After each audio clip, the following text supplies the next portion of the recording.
예, 평안하셨습니까? 예, 오늘도 말씀과 함께 귀한 은혜의 시간 또 안식일 되시기 바랍니다. 예, 우리가 지금 그 예수님의 공생애를 통해서 나타난 표적들, 그 표적들이 오늘날 현대 진리와 어떤 연관성을 가지고 있는가, 이것에 대해서 우리가 말씀을 연구하고 있습니다. 자, 우리 지난 시간까지 여러 표적들을 살펴보았는데요.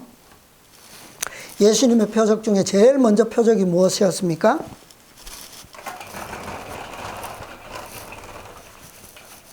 제일 먼저 내신 표적.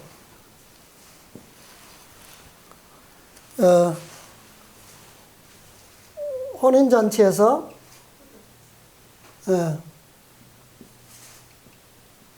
포도즙, 그죠? 물로 포도즙을 만드신,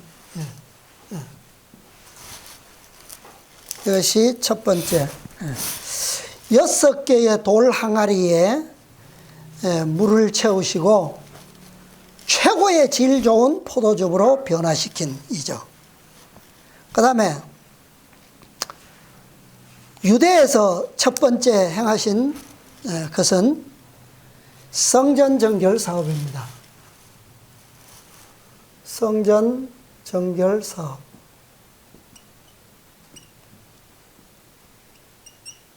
자, 이것은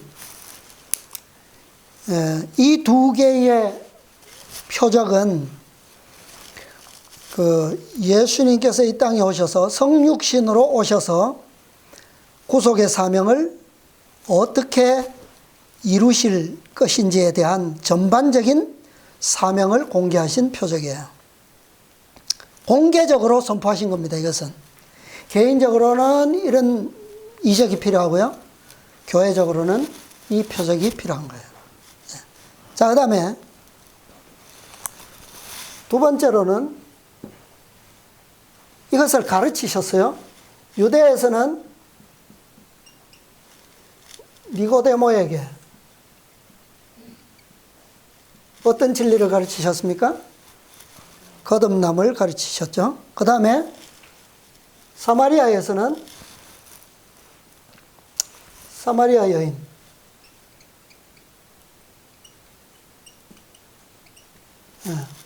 개인적으로 주셨죠. 이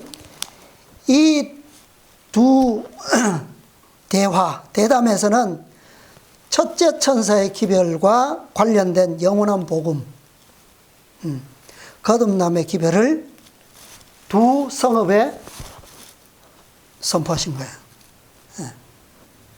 그 다음에 세 번째로는 유대에서는 38년 된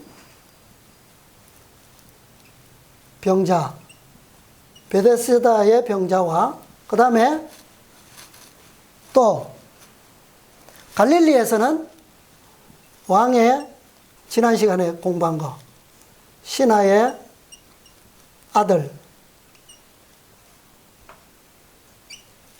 아들을 고치신 이적. 이것은 첫째 천사의 기별에 대한 실체를 보여주신 거예요. 실제적으로 나타내신 표적입니다. 전부 다 뭐예요? 이것은 구속의 경륜을 보여주시는 공개 선포였지만 이것은 첫째 천사의 기별과 관련된 사업이에요. 첫째.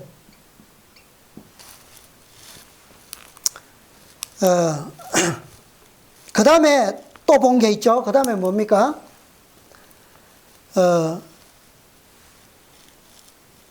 갈릴리 해변에서 제자들을 부르시고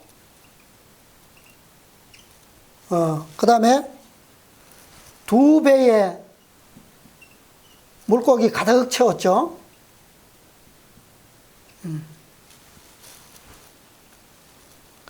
자, 이 표적은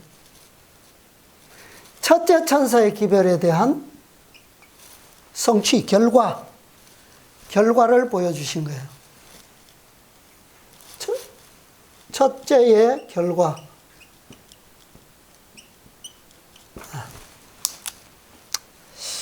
그러니까 사마리아 여인은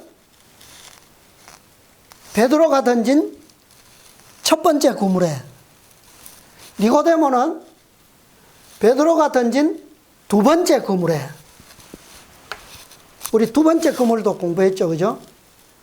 두 번째 그물은 153마리 물고기. 이해가 가세요? 사마리아 여인은 첫 번째에 들어가는 거고, 니고데모는 153마리에 들어가는 표상 인물입니다. 그 다음에 가버나움의 왕의 신하의 아들은 첫 번째 그물에, 그 다음에 38년 된 병자는 두 번째 그물에 153마리에. 이렇게 연결시킬 수가 있어요.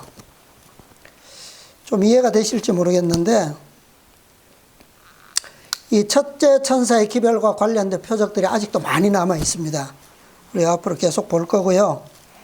자, 오늘은 마가복음 1장에 있는 표적을 통해서 첫 번째 천사의 기별을 어떻게 연관시키고 있는지 우리가 좀 생각해 보겠습니다. 마가복음 1장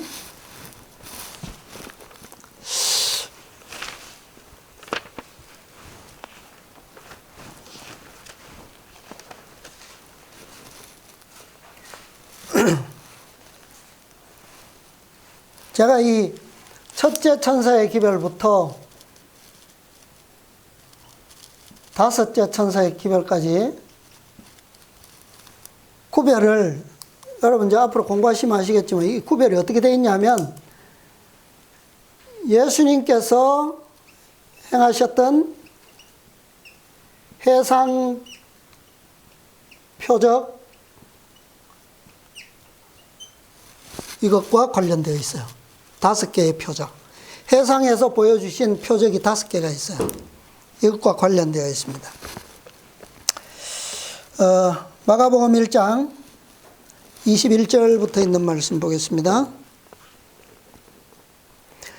저희가 가버나움에 들어가니라. 예수께서 곧 안식일에 회당에 들어가 가르치심에 뭇 사람이 그의 교훈에 놀라니 이는 그 가르치시는 것이 권세 있는 자와 같고 서기관들과 같지 아니함일러라. 마침 저희 회당에 더러운 귀신 들린 사람이 있어 소리질러 가로되 나사렛 예수여, 우리가 당신과 무슨 상관이 있나이까? 우리를 멸하러 왔나이까? 나는 당신이 누구인 줄 아노니 하나님의 거룩한 자니이다. 예수께서 꾸짖어 가라사대 잠잠하고 그 사람에게서 나오라 하시니 더러운 귀신이 그 사람으로 경련을 일으키게 하고 큰 소리를 지르며 나오는지라. 다 놀라 서로 물어 가로되 이는 어찌미뇨? 권세 있는 새 교훈이로다. 더러운 귀신들을 명한즉 순종하는도다 하더라. 예수의 소문이 곧 온 갈릴리 사방에 퍼지더라. 아멘. 예, 오늘 이 말씀을 통해서 좀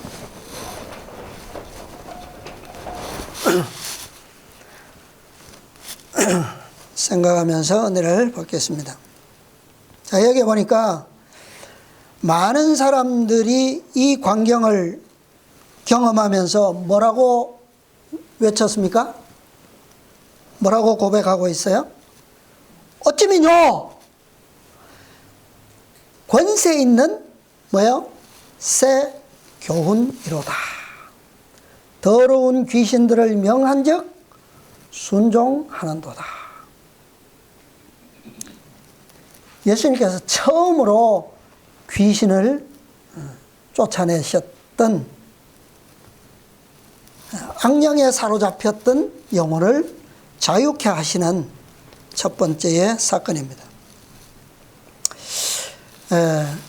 이 사건은 우리 첫째 천사의 기별의 성격을 묘사하기에 적절한 그런 표현입니다. 분명히 예수님께서 이 이전에도 여러 표적들을 행하셨어요. 그런데 지금까지의 다른 이적과는 차원이 좀 다른 이적이었습니다. 왜냐하면 이 이적은 지금까지 어떤 사람도 제어한 적이 없는 살아있는 악령을 제어한 첫 번째의 경험이었어요. 그렇지 않아도 이 안식일에 회당에 많은 사람들이 모였고 예수님께서 말씀하시는 것을 들을 때에 놀라고 있었어요. 왜요? 그분의 가르침이 누구와 달랐다고요? 랍비들의 가르침과는 달랐기 때문에 그렇지 않아도 놀라고 있는데 이런 일이 일어났어요. 사람들은 한동안 어안이 벙벙해서 혼란 중에 빠졌습니다.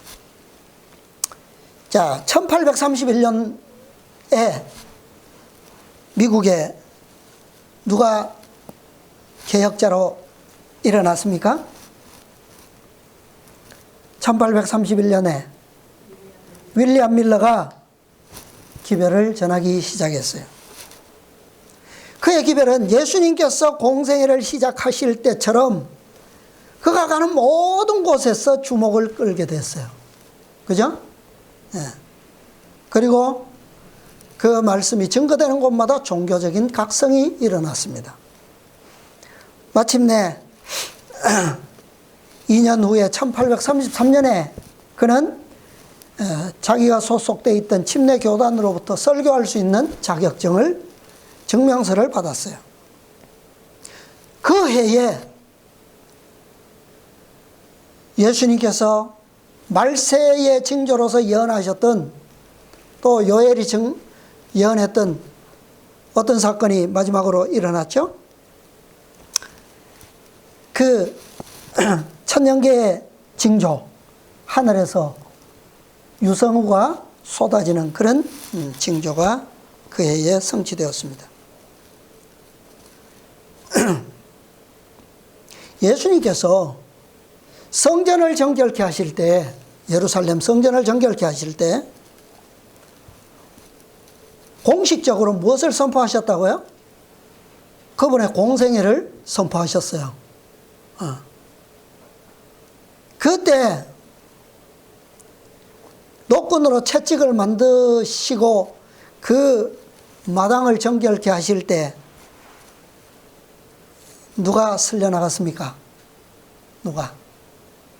성전 뜰을 가득 채우고 있던 제사장들과 관원들과 장사하는 사람들이, 그죠? 싹 쓸려나갔어요. 하늘에서 별들이 떨어지는 것처럼 그들은 성전으로부터 쓸려나갔어요. 이처럼 재림운동 당시에 밀러의 기별도 당시에 개신교계를 완전히 새로운 기별을 통해서 각성시키고 있었습니다. 그 기별은 심판하는 기별이었고 또 한편으로는 영원한 복음의 기별이었습니다. 그리스도께서 마치 뭐 하시는 것처럼요, 성전에 서셨던 것처럼 예수님께서 회당에서 이 안식일에 가르치시는 중에 많은 사람들이 놀라고 있었어요. 그런데 그 조용하고 엄숙한 가운데서 하나님의 말씀이 전해지던 그 회당에서 갑자기 비명의 소리가 터져나왔습니다. 그 회당에 물이 가운데 있어요. 자, 시대의 소망에 있는 말씀 좀 보겠습니다. 시대의 소망 255페이지인데요. 제가 몇 페이지인지 안 적었네요. 시대의 소망 255페이지.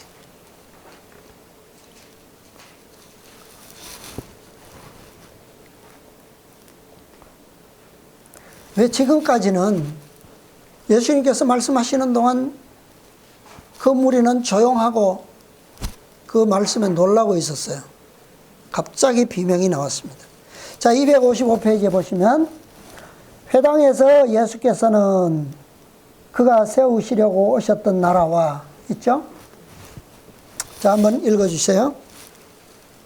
사단에게 투고된 자를 자유하게 하기 위한 당신의 하나님의 나라로 말씀하셨다. 예수의 말씀은 공포에 질린 비명으로 말미암아 중단되었다. 어떤 광인이 사람들 가운데서 뛰쳐나오면서 아, 나사렛 예수여, 우리가 당신과 무슨 상관이 있나이까? 우리를 멸하러 왔나이까? 나는 당신이 누구인 줄 아노니 하나님의 거룩한 자녀입니다. 라고 외쳤다. 예. 자, 무엇을 말씀하고 계셨어요?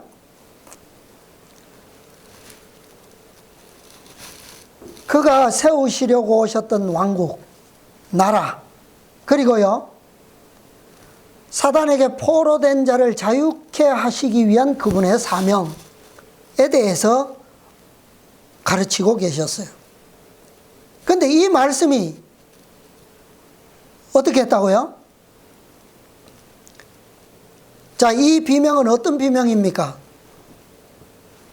아, 나사렛 예수여, 우리가 당신과 무슨 상관이 있나이까? 우리를 멸하러 왔나이까? 누구의 비명이에요? 이 조용하던 그 군중 가운데서 갑자기 공포의 비명을 지를 수밖에 없었어요.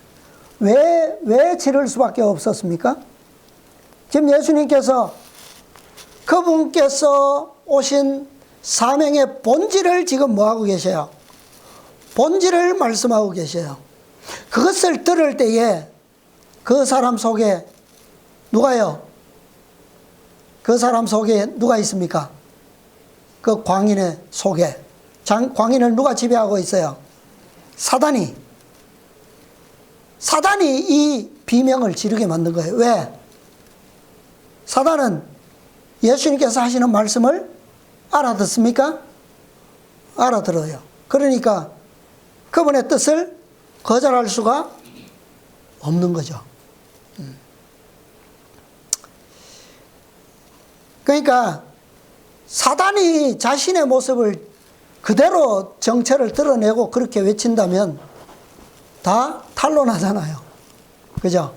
그러니까 이 광인의 마음속에서 사단이 그렇게 역사하는 거예요. 자, 예수님의 사명은 뭐예요? 뭐라고요? 사단의 일을 뭐 하는 겁니까? 폭로하는 거예요. 폭로하는 거. 그죠? 그분이 세우시려고 하시는 왕국의 성격을 설명하시는 것은 다시 말하면 사단의 일을 폭로하시고, 그죠? 그 다음에 그 왕국의 백성될 자들을 뭐요? 사단의 포로로부터 자유케 하셔서 그 왕국의 백성으로 만드신다는 거 아니에요. 그러니까 사단은 어떻게 뜻습니까? 그것을 자신의 현재 왕국을 무너뜨리고 자신의 포로들을 하나님께로 다시 돌리는 것이라고 예수님께서 선포하셨기 때문에 사단은 그것을 견딜 수가 없는 거죠. 그 뜻을 거절할 수가 없어요. 사단은 원래 이 광인을 왜 여기에 데려왔느냐 하면 예수님께서 하시는 사업을 방해하기 위해서 그의 포로를 이 무리 가운데 데려온 거예요. 그래서 처음에는 조용히 잘 듣게 합니다. 그런데 예수님의 가르치심이 사람들에게 뭐 할 때 이해되고 감화와 감동을 끼치게 할 때 이러하여금 뭐요? 그분의 말씀을 방해하도록 하기 위해서 데려온 거예요. 그의 목적은 성취되는 것 같죠, 그죠? 조용히 잘 듣고 사람들은 놀래고 있어요. 그러나 그리스도께서 전한 그 생명의 진리는 그러하여금 오히려 어떻게 해요? 그의 목적을 뒤집도록 만들었어요. 왜요? 그의 포로를 자유케 하시는 사명을 직접적으로 말씀하셨기 때문에 그렇게 될 수밖에 없다는 거예요. 자, 그 다음 문단 계속 보겠습니다. 모든 사람은 혼란과 경악 속에 빠졌다. 사람들의 주의가 그리스도에게서 무너졌으며 그분의 말씀은 유의되지 않았다. 이것이 사단이 그의 희생자를 세상으로 인도한 목적이었다. 그러나 예수께서는 사비를 책망하시고 이렇게 말씀하셨다. 잠잠하고 그 사람에게서 나오라 하시니 귀신이 그 사람을 무리 중에 넘어뜨리고 나오되 그 사람은 상하지 아니한지라. 예. 자, 순식간에 그 비명 소리 때문에 회당하는 어떻게 됐어요? 사람들이 놀랐어요, 아주. 그리스도의 말씀으로 놀라고 기이해하던 그 표정들은 아주 다른 경악으로 빠지게 되었는데, 예수님의 말씀을 송두리째 뭐하는 것 같이 빼앗는 것처럼 분위기는 바뀌어버렸어요. 사단이 목적을 성취하는 것 같았죠. 그런데 예수님께서 뭐라고 말씀하십니까? 잠잠하고 그 사람에게서 나오라. 말씀하심에 그대로 되었어요. 왜 예수님께서 그렇게 말씀하셨을까요? 왜 이 명령을 주셨습니까? 왜 그냥 나오라 라고 하면 되는데 그가 한 말이 뭐 잘못되었습니까? 그가 뭐라고 외쳤어요? 나는 당신이 누구인 줄 아노니 하나님의 누구라고요? 거룩한 자니이다. 뭐 잘못되었어요? 근데 왜 뭐라고요? 잠잠하고 나오라고 예수님께서 명령하십니까? 아직은 예수님의 공생애가 어때요? 때가 아직은 많이 남아있죠. 그래서 이 첫째 천사의 기별과 관련된 모든 표적들 가운데는 다 그 치유받은 자들로 하여금, 자유케 된 사람들로 하여금 다 뭐하도록? 침묵하도록 주의를 주셨어요. 아직 그분의 신분이 공공연하게 선포되어서는 안 되는 거죠. 왜? 그렇게 되면 그분의 사업이 어떻게 돼요? 아주 우리 아까도 공부했지만 유대인들은 어때요? 요한의 기별은 받으면서도 직접적인 그 메시아의 기별은 어떻게 해요? 아주 정면적으로 예리하게 받아치잖아요. 방해를 받을 것이기 때문에 아직 그분의 사명은 그것 때문에 방해를 받아서 중지되어서는 안 되죠. 기별의 사명은 그대로 성취하시되 때의 사명은 아직 성취되어서는 안 된다는 말입니다. 구별되시나요? 그가 공생애를 통해서 두 가지로 우리는 항상 나누고 있어요. 제가 그것을 늘 설명하죠. 아까도 말씀드렸어요. 자, 침례 요한이 두 가지의 사명을 위해서 준비되었던 것처럼 예수님도 사명은 하나가 아니라 두 가지죠. 뭡니까? 첫 번째 사명은 뭐라고요? 첫 번째 사명은 모본입니다. 모본. 이것이 3년 반이에요. 3년 반.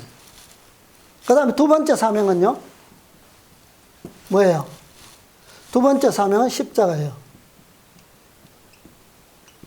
십자가 안에는 겟세마네부터 시작합니다. 그러니까 6월절 잔치부터 시작되는 거예요, 이게. 그러나 이 사명은 분명히 다른 겁니다. 이 모본은 무슨 모본이에요? 성령으로 난 자는 다 이러하니라. 그거예요.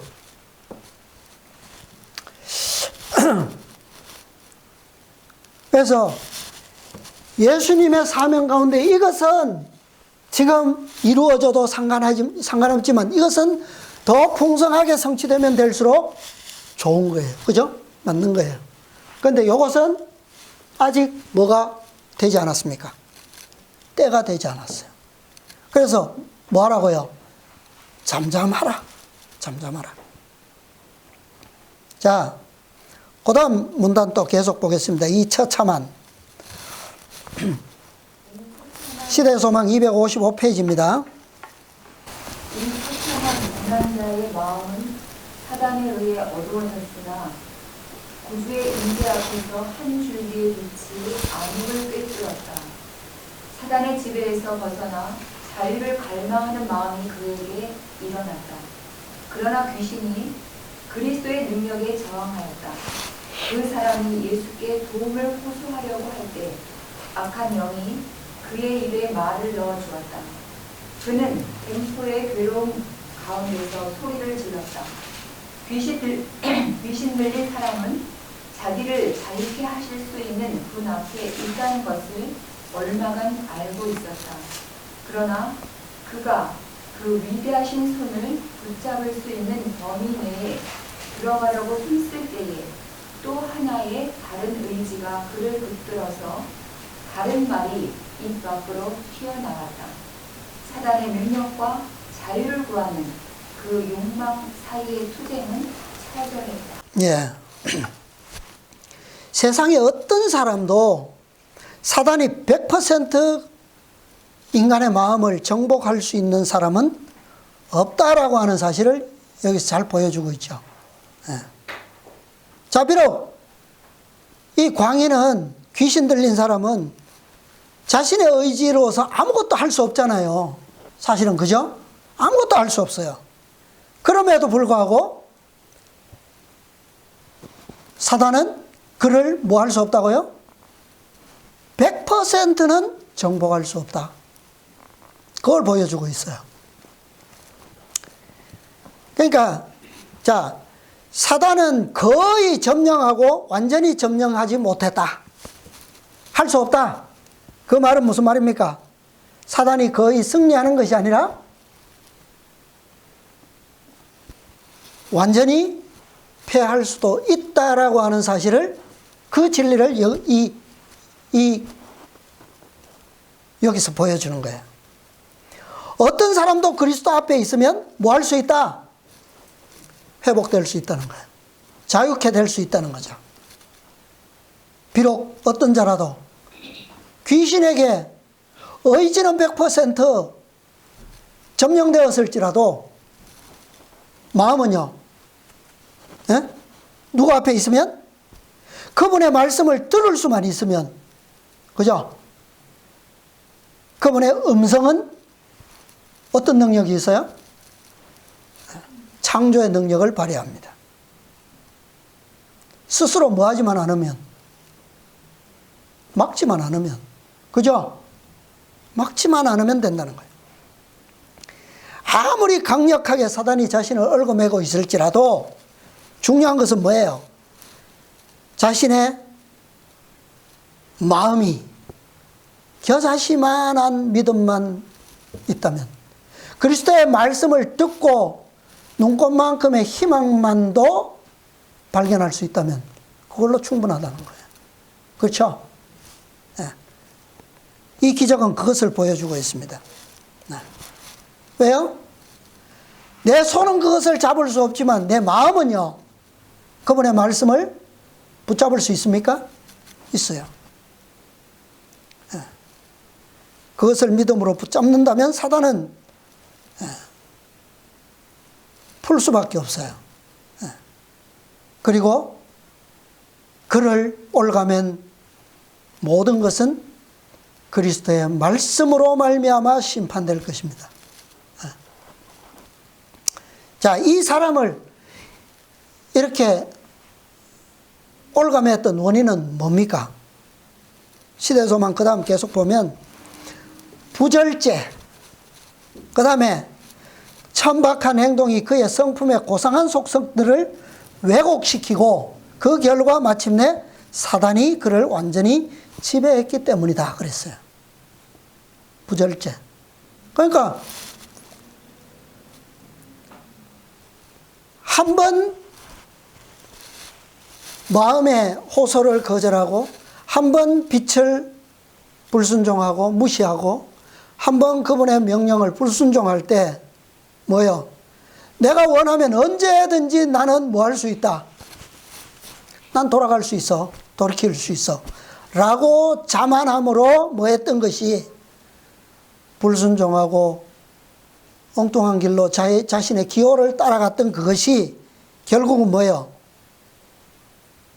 사단이 결국 점점 지배해서 완전히 지배하는 것까지 가게 됐다라고 하는 거예요. 이 사람의 형편은요, 점진적인 이 형편은 당시 유대인들이 가지고 있던 종교적 형편을 그대로 보여주고 있는 거죠. 영적인 상태. 결국 그들이 그 하나님의 거룩한 사업을 빌미로 해서 뭐요? 자신들의 탐욕을 채우기 위해서 하나씩 양보하고 이기심을 따라갔던 그것이 결국은 뭐예요? 예수님께서 오셔서 뭐 하시지 않으면, 심판하시지 않으면 안 될 지경까지 가버렸다는 거예요. 자, 그 다음에 256페이지입니다. 광야에서 그리스도를 시험하고 가버나움의 광인을 사로잡았던 바로 그 악령이 불신하는 유대인들을 뭐요? 지배하였다. 그러나 그는 그들에게는 경건의 모습으로 가장했으며 구주를 거절하는 데 있어서 그들의 동기에 대하여 그들을 기만하려고 하였다. 그들의 형편은 어땠다고요? 귀신 들린 자의 그것보다 더 희망이 없었다. 그럼 어떻다는 겁니까 이게?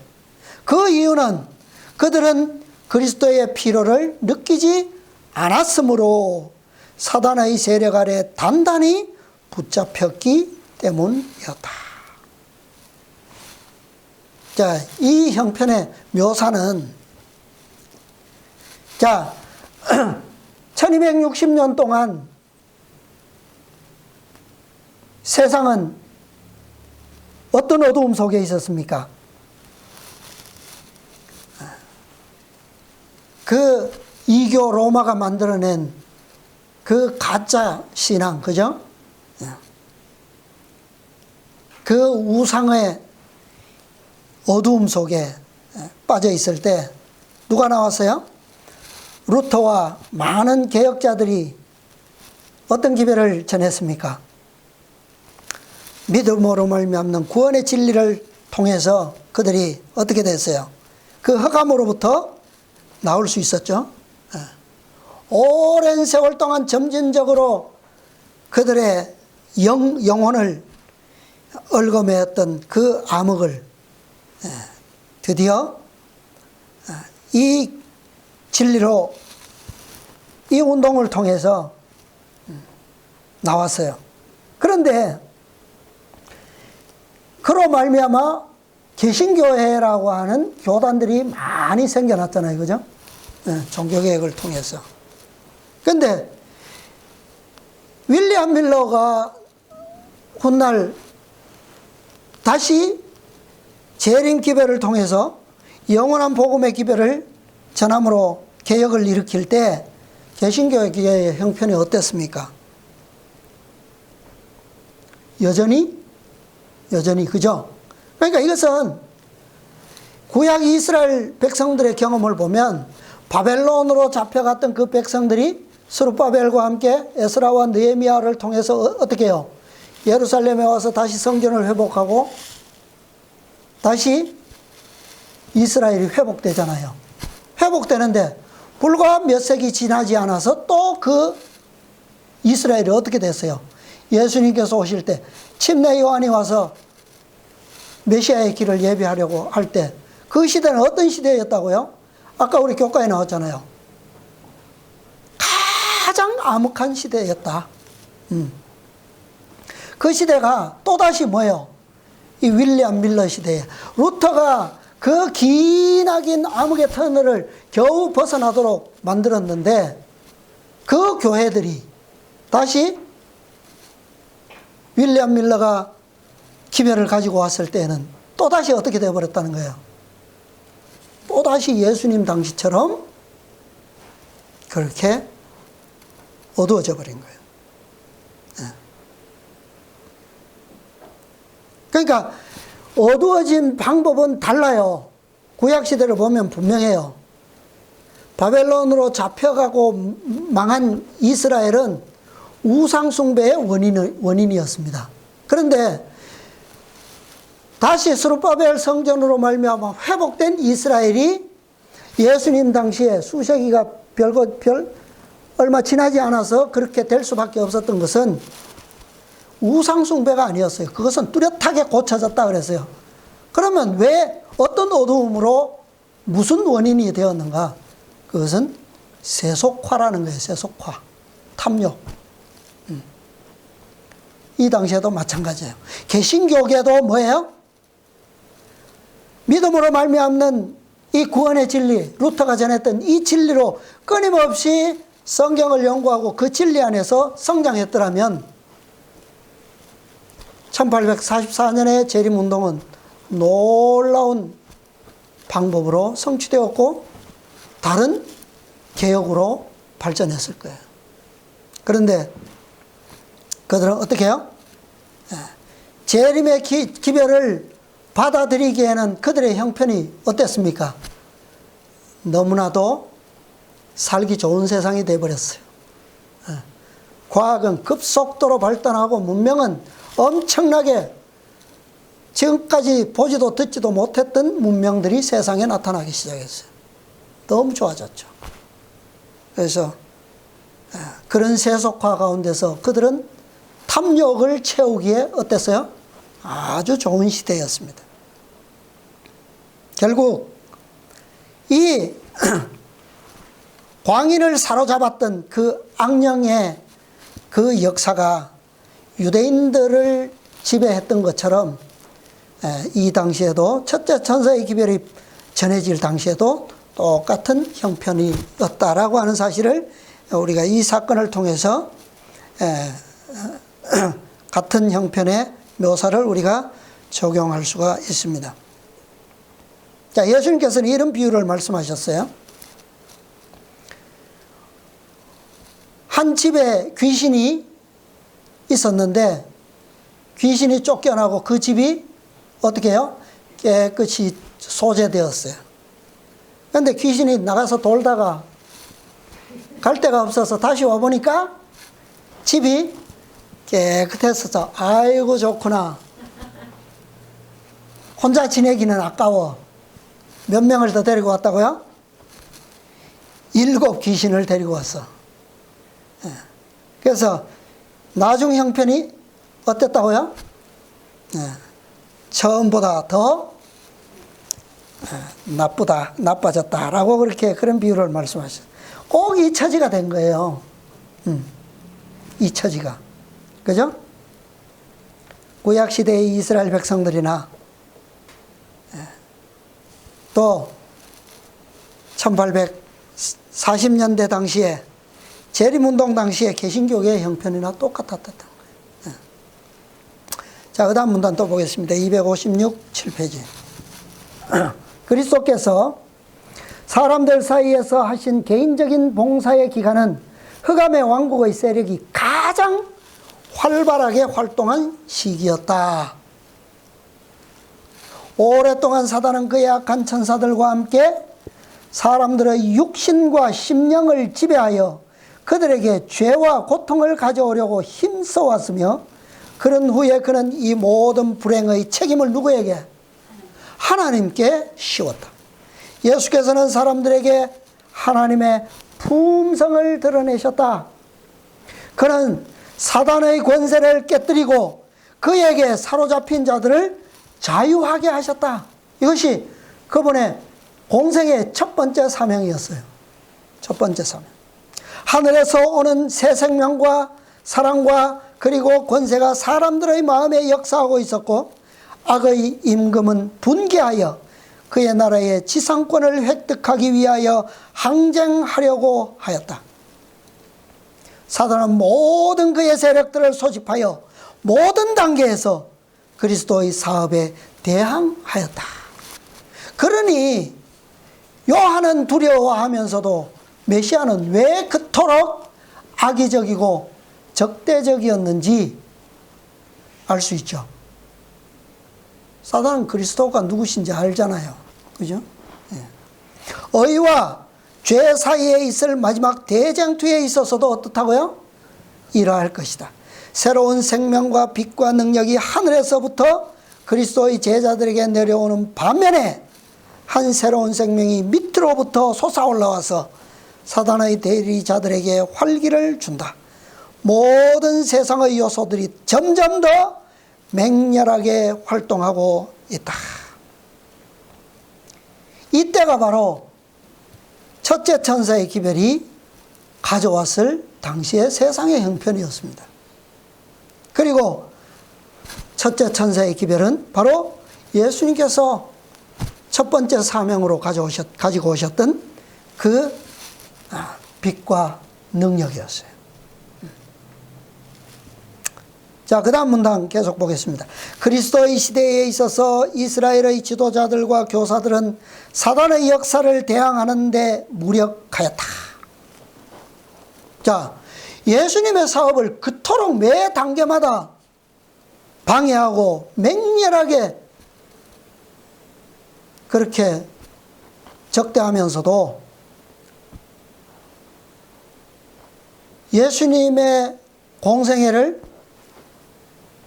전적으로 막는 데는 어땠어요? 어느 하나의 사건이라도 예수님의 사업을 방해하거나 막을 수 있었습니까? 예수님께서 의도하셨던 그 목적을 상실할 수 있게 만들 수 있었어요? 전혀.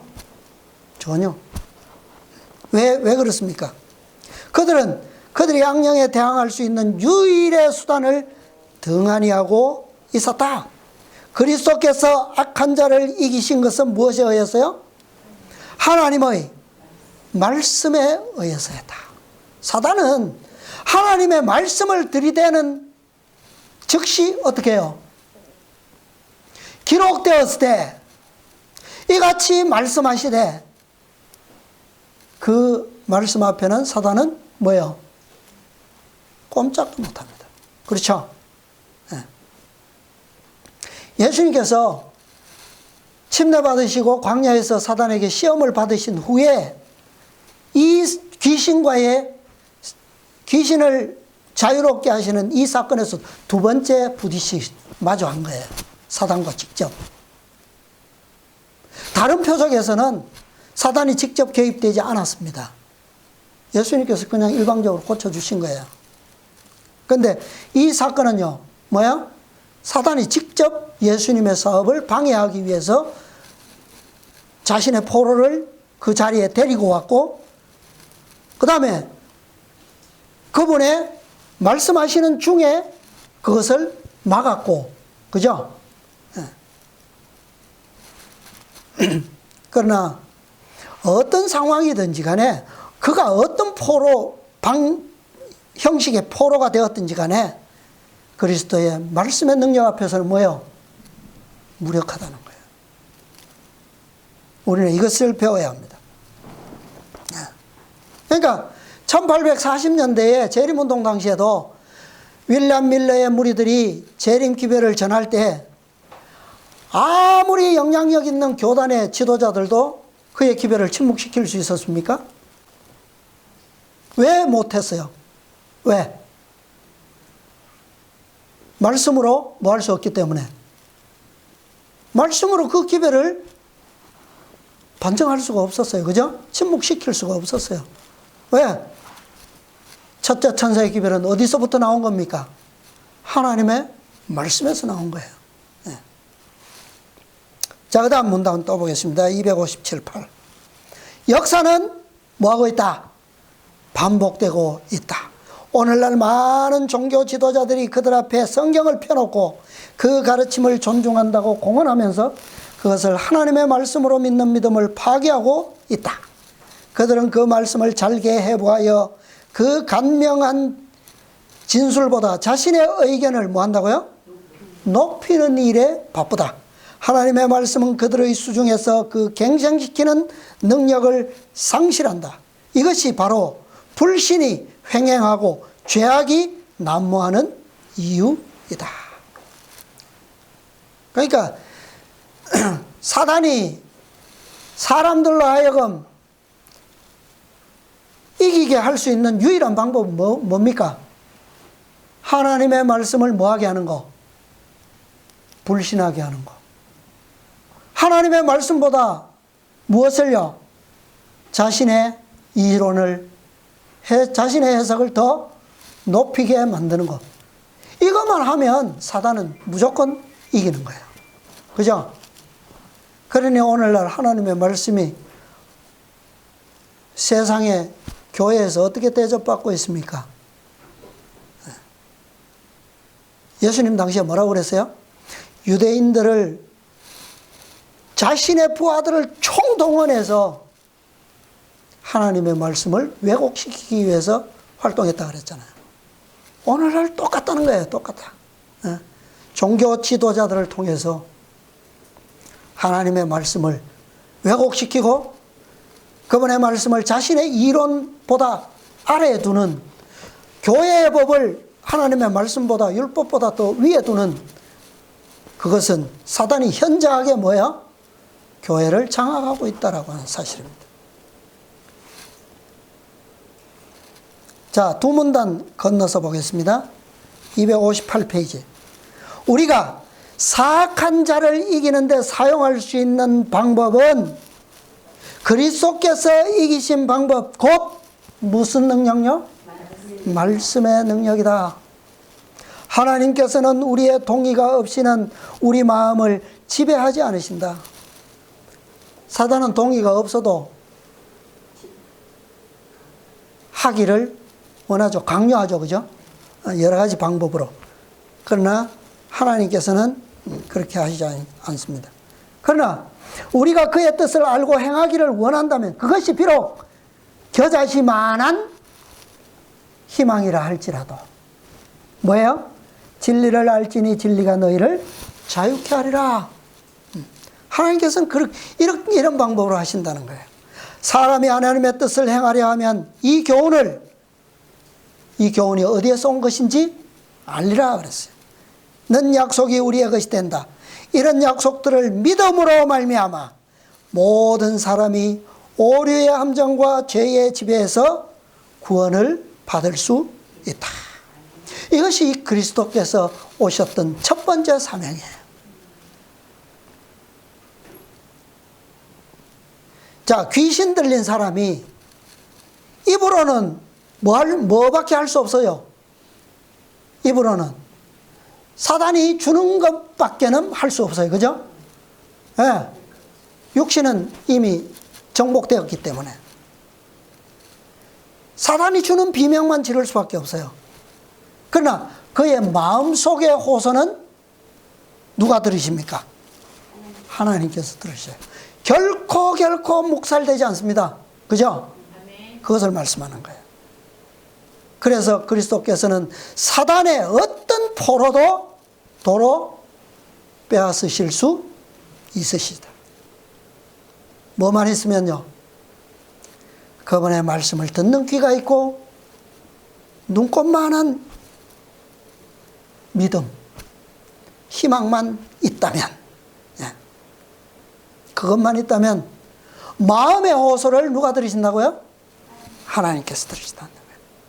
그러므로 어떤 사람도 잃어버릴 나는 잃어버릴 수밖에 없어서 그렇게 말할 수 있습니까? 없어요. 회당의 무리들이 놀라움으로 이 장면을 넋을 잃고 보고 있었어요. 그때 그들은 더 이상 예수님의 말씀이 귀에 들어오지가 않아. 그럴 때 예수님께서 잠시 휴식을 위해서 베드로의 집으로 가셨습니다. 그곳에는 또 다른 어두움의 그림자가 있었는데 베드로의 장모가 열병으로 누워 있었습니다. 예수님께서 그 질병을 꾸짖으셨어요. 이 날이 무슨 날이었다고요? 안식일이었어요. 안식일인데 소문이 급속하게 퍼져나갔습니다. 갈릴리에, 가버나움에. 그런데 안식일이라 사람들이 예수님께 치료받으러 오려고 해도 오고 싶어도 오지를 못해.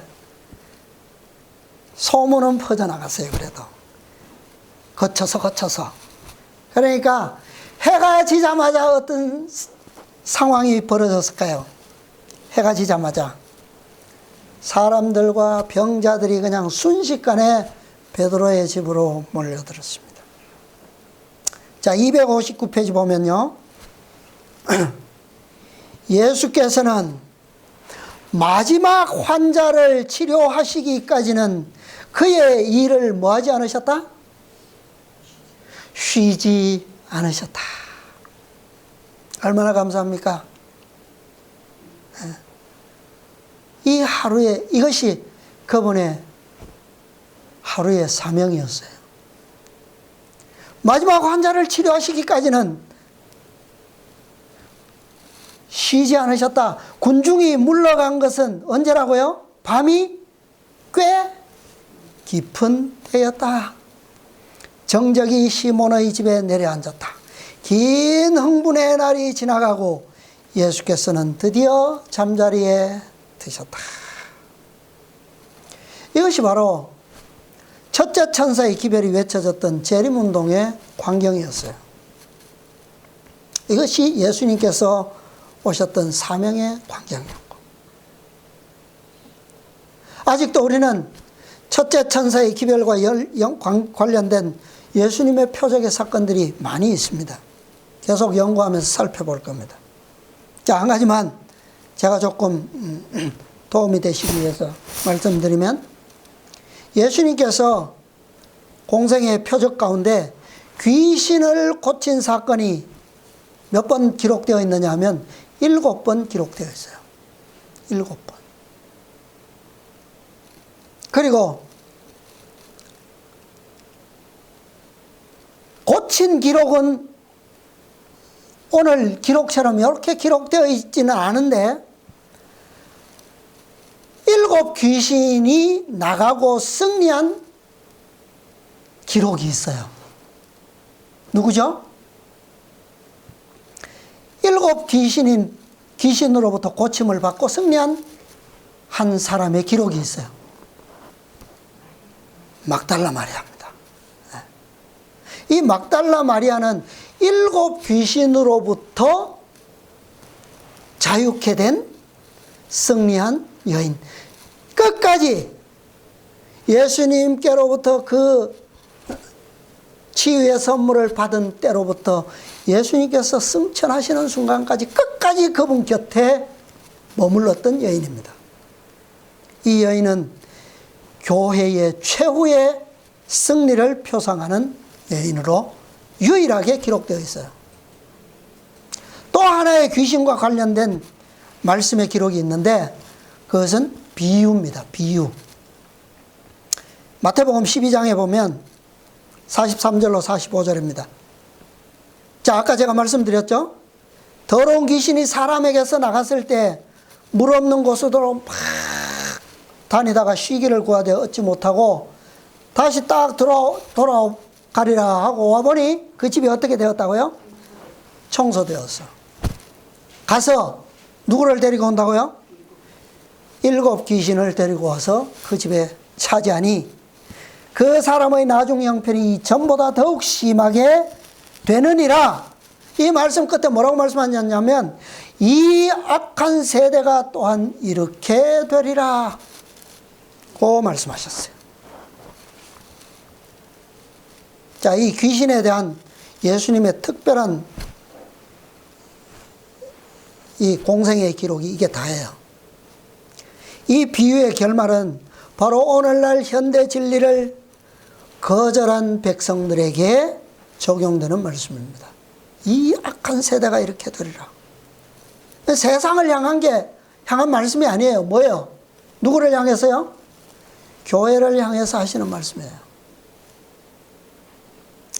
우리는 빛이 비춰올 때 진리의 밝은 빛이 발산될 때 결코 우리의 마음에는 뭐요?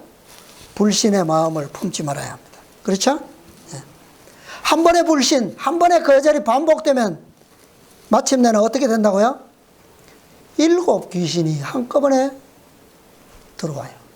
네, 7 귀신. 주어지는 빛 하나씩 하나씩 우리가 믿음으로 받아들일 때 그는 최후의 마리아의 표상처럼 최종적인 7 귀신을 물리치고 승리한 그런 승리자들이 될 것입니다. 이들이 바로 누굽니까? 이들이 14만 4천이에요. 이것은 바로 한 개인의 승리를 넘어서 뭐라고요?